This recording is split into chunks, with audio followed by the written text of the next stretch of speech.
आपको बता दूं, अगर केजरीवाल ने पाप किया है तो उसे सजा मिल के ही रहेगी। सीबीआई ने अपनी एक चार्जशीट जिसमें 17 आरोपी पहले से ही हैं, उसके तहत ये गिरफ्तारी की है। अगर इनसे पूछताछ करो तो उनकी तबीयत खराब हो जाती है। और जब एक दूसरे पर आरोप लगाना शुरू हो जाता है तो ये मान लेना चाहिए कि गड़बड़ तो वहीं से हुई है। सीबीआई, ईडी और जितनी भी जांच एजेंसी है सारी बीजेपी के हाथ में। राजनीतिक दबाव में कोई काम कर रही है तो वो सुप्रीम कोर्ट का, हाई कोर्ट का अपमान कर रही है। अरविंद केजरीवाल ने ये सारा जिम्मा जो भी था, सारा ठेकड़ा मनीष सिसोदिया पे फोड़ दिया। सुप्रीम कोर्ट से क्योंकि बेल मिल सकती है इसीलिए सीबीआई एक्टिव हो गई है। दारू फ्री करने से पहले मोदी से पूछा, पानी फ्री करने से पहले मोदी से पूछा, अब पानी नहीं है तो मोदी चिल्ला रहे हो, अरे ये क्या नौटंकी है भाई तुम्हारी। वो कौन कहाँ गए? वो होटल में, गोवा के होटल में जाके ठहरना, लाखों रुपए का बिल पेमेंट करना, वो कहाँ से हुआ, क्यों हुआ, कैसे हुआ, वो सब बताए ना। इस वक्त दिल्ली से एक बेहद बड़ी खबर आ रही है जहां पर अरविंद केजरीवाल को सीबीआई ने गिरफ्तार कर लिया है। राउज एवेन्यू कोर्ट में एनफोर्समेंट डायरेक्टरेट ईडी जब उन्हें पेश करने के लिए ले गई थी तो उसी वक्त वहां पर सीबीआई ने उन्हें गिरफ्तार किया। बीती रात को वहां पर आप जानेंगे तो तिहाड़ जेल में सीबीआई की टीम पहुंची थी और उनसे काफी देर तक पूछताछ भी हुई थी। इस मामले पर मेरे साथ मेरे काफी साथी हैं, वो बात करेंगे। सुशील सर हैं, हमारे जनशीर्ष पत्रिका की देखरेख यही करते हैं। सर, क्या कहना चाहेंगे अभी जो जिस प्रकार से उनको गिरफ्तार किया गया है, क्या पूरे मामले के बारे में क्या जानकारी? देखिए, लोअर कोर्ट से मिली जमानत के बाद में हाई कोर्ट पहुंचे जो केजरीवाल जी, तो हाई कोर्ट की टिप्पणी इसमें बहुत मायने रखती है। हाई कोर्ट ने साफ कहा था कि लोअर कोर्ट ने तमाम तथ्यों पर गौर नहीं किया है और जमानत दे दी जी। लेकिन ये सुप्रीम कोर्ट गए, केजरीवाल के जो भी वकील थे वो सुप्रीम कोर्ट पहुंचे। सुप्रीम कोर्ट भी इसी फैसले पर है जी। केजरीवाल के लिए जो भी तथ्यात्मक बचाव पेश किए गए वो सभी नाकाफी थे। और इस दौरान जो सीबीआई का जो प्रकरण आप बात कर रहे हैं जिसकी, सीबीआई ने अपनी एक चार्जशीट जिसमें 17 आरोपी पहले से ही हैं जी, उसके तहत ये गिरफ्तारी की है जी। तो ऐसा नहीं है, अभी आपके सांसद हैं संजय, वो कुछ और बरगला रहे हैं लोगों को। ऐसा नहीं है कि इसके पीछे कोई राजनीतिक चाले हैं, नहीं, ये न्यायिक प्रक्रिया के तहत जो हुआ है। इसमें कहा तो ये भी जा रहा है कि अगर अरविंद केजरीवाल को अरेस्ट किया गया है पहले ईडी के द्वारा और सीबीआई इतने समय बाद अचानक से जागती है उनको अरेस्ट करने के लिए, जब उनको लगता है कि अब अरविंद केजरीवाल को बेल मिल सकता है, तो उनको पूरा फंसाने की कोशिश की जा रही है। और इससे पहले संजय सिंह ने 25 जून की बाइट में ये कह दिया था कि अब सीबीआई उनको अरेस्ट करने की कोशिश करेगी। देखिए, इसमें सबसे पहली बात एक चीज समझ लीजिए, जो भी लोग इस तरह की बातें करते हैं वो सबसे पहली बात कोर्ट का अपमान करते हैं। बिल्कुल, क्योंकि राजनीतिक दबाव में कोर्ट काम करते हैं। हमारे देश में ऐसा नहीं है जी। लेकिन अगर ये लोग ऐसा कहते हैं कि कोर्ट राजनीतिक दबाव में कोई काम कर रही है तो वो सुप्रीम कोर्ट का, हाई कोर्ट का अपमान कर रहे हैं। अच्छा, मैं इस चीज को बिल्कुल नहीं मानता कि कोर्ट किसी भी तरीके से पॉलिटिकल दबाव में आकर के कोई काम कर सकती है। अच्छा, केजरीवाल की जो गिरफ्तारी का जो पूरा प्रकरण था शुरू से ही वो कोर्ट की देखरेख में हुआ है और अभी भी जो प्रकरण हुआ है वो पूरा कोर्ट के अंदर हुआ है। अच्छा, तो इसे राजनीतिक रंग देने की कोशिश जो है वो बेकार है। कोर्ट की अवमानना ना करें लोग, और गिरफ्तारी है, कानूनी जो अपने रास्ते हैं उन्हें तलाशें और अपने बचाव के रास्ते ढूंढें। बिल्कुल ठीक है, मैं आपके पास आऊंगा। मेरे साथ मेरे साथी तुषार है। तुषार डेस्क संभालते हैं हमारा।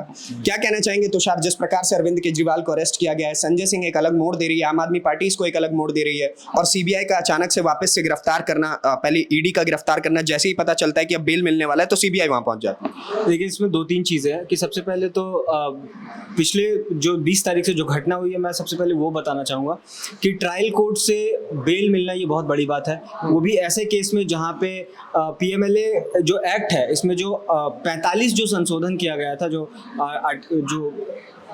आर्टिकल 45 है पीएमएलए एक्ट का, वो बहुत इंपॉर्टेंट है क्योंकि ऐसे में बेल मिलना लगभग नामुमकिन जैसा होता है, खासतौर पे लोअर कोर्ट या हाई कोर्ट से।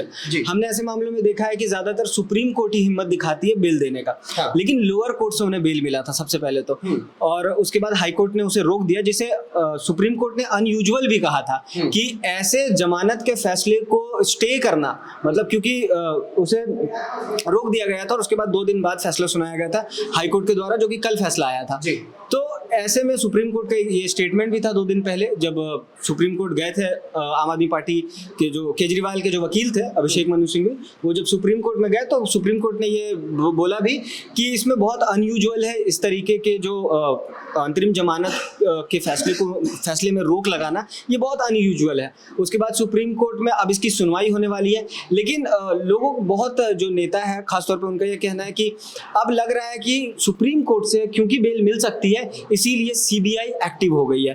तो ये कहीं ना कहीं एक संशय है इस चीज़ में, लोग थोड़ी उस नज़र से भी देख रहे हैं क्योंकि 2 साल से लगभग ये केस चल रहा है, तो सीबीआई का इस समय एक्टिव होना ये कहीं ना कहीं बहुत चीज़ों को इशारा करता है। अच्छा, तो आप कैसे देखते हैं कि क्या सच में जब हम कानून की बात करते हैं तो उसमें पॉलिटिक्स घुसेड़ा जा सकता है, जिस प्रकार से अभी संजय सिंह का आरोप?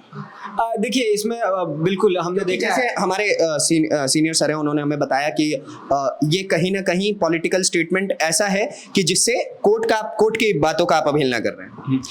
नहीं, आप एक चीज़ तो मैं बता दूं कि कोर्ट की बात का अवहेलना ये मुझे ये नहीं लगता, क्योंकि सबसे पहली चीज़ तो जो कोर्ट से बहुत सारे फैसले आते हैं, लोग उससे भी मतलब उस चीज़ को भी लोग मना करते हैं, नकार देते हैं कि जो फैसला है उस पर भी लोग अपने अपने क्वेश्चंस उठाते हैं। अगर सवाल कहीं उठ सकते हैं तो उठाना, उसमें सवाल आप उठा सकते हैं, चाहे वो कोर्ट का कोई भी फैसला हो। और इसमें ये तो पूरी तरह से फिर ये पॉलिटिकल है भी, क्योंकि आम आदमी पार्टी जो है वो तो पॉलिटिकल पार्टी है ना, और उसके वो चीफ मिनिस्टर है, तो इसमें ये तो पूरी तरह से पॉलिटिकल है, तो स्टेटमेंट्स तो आएंगे ही इसमें पॉलिटिकल। अच्छा, तो इसमें कुछ अनयूजुअल तो मुझे नहीं लग रहा है। ठीक है, मैं आपके पास लौटता हूँ। मेरे साथी हिमांशु हैं, वेबसाइट पे पूरी तरीके से ये नजर रखते हैं और अरविंद केजरीवाल पे तो खास तौर पे इन्होंने नजर रख रखी है। दिल्ली ही रहते हैं ये भी। क्या अरविंद बाबू दोबारा से अरेस्ट हो गए, क्या कहेंगे? देखो पहले तो यही ना कि सीबीआई ने अरेस्ट किया है ना, सीबीआई को पहले बताना तो था कि हम उनको अरेस्ट कर रहे हैं, कि हम कार्रवाई करने जा रहे हैं। उन्होंने ऐसा कुछ नहीं किया। ये अनुच्छेद 321 का उल्लंघन है, साफ साफ पता लगता है। अच्छा। और रही बात इसको लेकर राजनीति की, तो राजनीति होना तो स्वाभाविक है। वो इसलिए अब आप देखिए 240 बीजेपी सीट लेके आई है। हाँ। आप उसको 240 ही मत समझिए, उसके पीछे आप ये भी समझिए कि सीबीआई, ईडी और जितनी भी जांच एजेंसी है सारी बीजेपी के हाथ में है। ऐसा कहना आम आदमी पार्टी का है, जो जायज भी है। यदि अगर ऐसा वाकई में है तो केजरीवाल का गिरफ्तार होना तय है। और फिलहाल तो खबर ये आई है कि अरविंद केजरीवाल ने ये सारा जिम्मा जो भी था, सारा ठीकरा मनीष सिसोदिया पे फोड़ दिया। ये मतलब चोर चोर मुसहरे भाई, अगर तू तो बंद है तेरे साथ मैं भी चलूंगा, ये वो वाला सीन है। हाँ। कि तू चल मैं आई, है ना, ये बिल्कुल वही वाला है कि तूने तो चोरी करी है, तू तो जेल में सड़ेगा, मेरे साथ तू भी सड़ेगा। अच्छा। है ना, पर अभी देखते आगे क्या होता है। तो आपके हिसाब से क्या लगता है कि जिस प्रकार से बहुत सारे स्टेटमेंट्स ऐसे आ रहे हैं कि भाई साहब सारा पॉलिटिकल है, ये ईडी सीबीआई का प्रयोग करके भारतीय जनता पार्टी के लोग, भारतीय जनता पार्टी की जो सरकार है वो केवल अरविंद केजरीवाल को इसलिए अरेस्ट कर रही है ताकि उनकी राजनीति को खत्म किया जा सके? हाँ देखो, ऐसा बिल्कुल राजनीतिक होना तो देखो तय, मैंने अभी आपको बताया। अगर केजरीवाल ने भ्रष्टाचार, आपके हिसाब से ईडी सीबीआई स्वतंत्र ऑर्गेनाइजेशन है यानी? मैं इस पे कोई अपनी निजी राय तो देना नहीं चाहूंगा, देखो जो बात है। पर लेकिन अगर हम इसे राजनीतिक रूप से देखें तो मतलब आम आदमी पार्टी का साफ कहना है कि ये सब एजेंसियां बीजेपी के पक्ष में काम कर रही हैं। परंतु लेकिन मैं आपको बता दूं, अगर केजरीवाल ने पाप किया है तो उसे सजा मिलके ही रहेगी, चाहे वो सुप्रीम कोर्ट दे, चाहे वो सीबीआई दे, चाहे वो ईडी दे, जो भी हो, यहाँ पर मतलब उसको सजा मिलनी तय है, ऐसा माना जा रहा है। ठीक है, खैर बाकी मेरे सभी साथियों ने जी सर कुछ कह रहे हैं। अभी हिमांशु ने एक बात बोली कि केजरीवाल ने कोर्ट के अंदर मनीष सिसोदिया का नाम लेकर के ये कह दिया है कि जो कुछ किया इन्होंने किया। इसका मतलब ये है कि अब आम आदमी पार्टी के अंदर की जो फाइलें हैं वो तय खुलनी शुरू हुई हैं। अब ये आरोप दूसरों पर नहीं, अब अपने एक दूसरे पर लगा रहे हैं। अच्छा। और जब एक दूसरे पर आरोप लगाना शुरू हो जाता है तो ये मान लेना चाहिए कि गड़बड़ तो वहीं से हुई है। इसमें गड़बड़ में दोषी कौन कौन है ये एक बात का और जांच का विषय हो सकता है, लेकिन फाइनलाइज करने का विषय है, लेकिन दोषी कोई ना कोई तो इनमें से कोई ना कोई तो है ही। अभी जिस तरह से सीबीआई ने जो जांच के बाद 17 आरोपियों के खिलाफ जो है 4 आरोप पत्र दाखिल किए हैं और चारों आरोप पत्र को जांच कर अंतिम निष्कर्ष तक ले जाने के पहले कोर्ट ने कहा है कि केवल 5 दिन के लिए हमें पूछताछ की जरूरत है, जिससे हम अपने अंतिम निष्कर्ष तक पहुंच सके, जिसकी वजह से ये गिरफ्तारी हुई है। नहीं, आपको नहीं लगता कि बार बारी ईडी और सीबीआई का बार बारी समय मांगना और अभी तक कोई प्रूफ नहीं दे पाना कोर्ट में, ये कहीं ना कहीं गलत है? नहीं, कोर्ट ने अभी प्रूफ मांगे कहाँ है? आप एक बताइए, चार्जशीट लगती है, चार्जशीट में प्रूफ दिए जाते हैं, ना कि कोर्ट में ऐसे रख दिए जाते फाइल ले जा करके। जो प्राथमिक जांच होती है, प्राथमिक जांच में जो चीजें हैं वो कोर्ट को दिखाई गई। कोर्ट ने जब भी केजरीवाल की गिरफ्तारी के आदेश दिए थे। अच्छा, तो ऐसा नहीं है, अभी चार्जशीट तो आए, जब जांच पूरी हो जाए ये अपनी बात तो करें। केजरीवाल कम से कम अभी तो अपनी जमानत के चक्कर में लगे हुए, जांच में सहयोग करें। अगर ये निर्दोष है तो जांच में सहयोग करें। जो जांच एजेंसियां चाहती हैं, इनसे जो पूछना चाहती हैं उसको बताएं। वो बताएं कि वो फोन कहाँ गए जो एक के बाद तोड़े गए लगातार। वो फोन कहाँ गए, वो होटल में, गोवा के होटल में जाके ठहरना, लाखों रुपए का बिल पेमेंट करना, वो कहाँ से हुआ, क्यों हुआ, कैसे हुआ, वो सब बताए ना, अपने आप को निर्दोष साबित करें। कुछ ना केवल इतना बल्कि उससे पहले जब कानून की धाराओं में जाकर के ये कहना कि नहीं इस कानून के तहत ऐसे गिरफ्तार नहीं कर सकते, इस कानून के तहत ऐसे गिरफ्तार नहीं कर सकते, ये तो नहीं है ना। हमारे देश के अंदर जो संविधान है, संविधान के अंदर जो कानून है, कानूनों के अलावा सुप्रीम कोर्ट, हाई कोर्ट या लोअर कोर्ट की ऐसी हजारों मिसालें हैं जब उन्होंने कानून से अलग हट करके अपने फैसले दिए और जो तारीख बन गए। तो यहाँ सब कुछ बिल्कुल ये कानून के हिसाब से चलना चाहते हैं कि बस कानून में ये लिखा तो ऐसे ही करो, लेकिन अगर कुछ चीजें कानून से हट करके और सामने दिखाई दे रही हैं तो कोर्ट तो उन्हें सुनेगा ना, जांच एजेंसियां भी काम करेंगी। तो ये अब एट प्रेजेंट जो बात कर रहे हैं सिर्फ कानून की, उन तथ्यों पे जाके बात क्यों नहीं करते जिन तथ्यों पे वो ईडी या सीबीआई या जांच एजेंसियां कोर्ट में बात कर रही हैं। जी वैसे एक कहीं ना कहीं बड़ा सवाल ये भी उठता है कि जब अरविंद केजरीवाल के पास उससे पहले जब उनको ईडी ने अरेस्ट किया था, सीबीआई से पहले वाले प्रकरण में बात कर रहा हूं, जब उनको ईडी ने अरेस्ट किया था उससे पहले भी ईडी ने कई समन उनके पास भेजे थे, 8 या 9 समन थे, लगभग 9 समन्स भेजे और उसके बावजूद भी अरविंद केजरीवाल का पेश ना होना कहीं ना कहीं ये भी बहुत बड़ा सवाल खड़ा करते हैं। हिमांशु, हाँ बिल्कुल, देखो हम इसको इससे समझते हैं, जो हेमंत सोरेन थे उन्होंने, उनकी गिरफ्तारी हुई थी, अगर केजरीवाल को डर होता तो वो भी शायद ऐसा कुछ कर सकते थे, लेकिन ऐसा नहीं किया। मैं आपको बता दूं, सर ने कहा कि ये जांच में सहयोग नहीं करते, ये रियल फैक्ट है। अगर इनका स्वास्थ्य ठीक हो तो ही तो ये जांच में सहयोग करेंगे।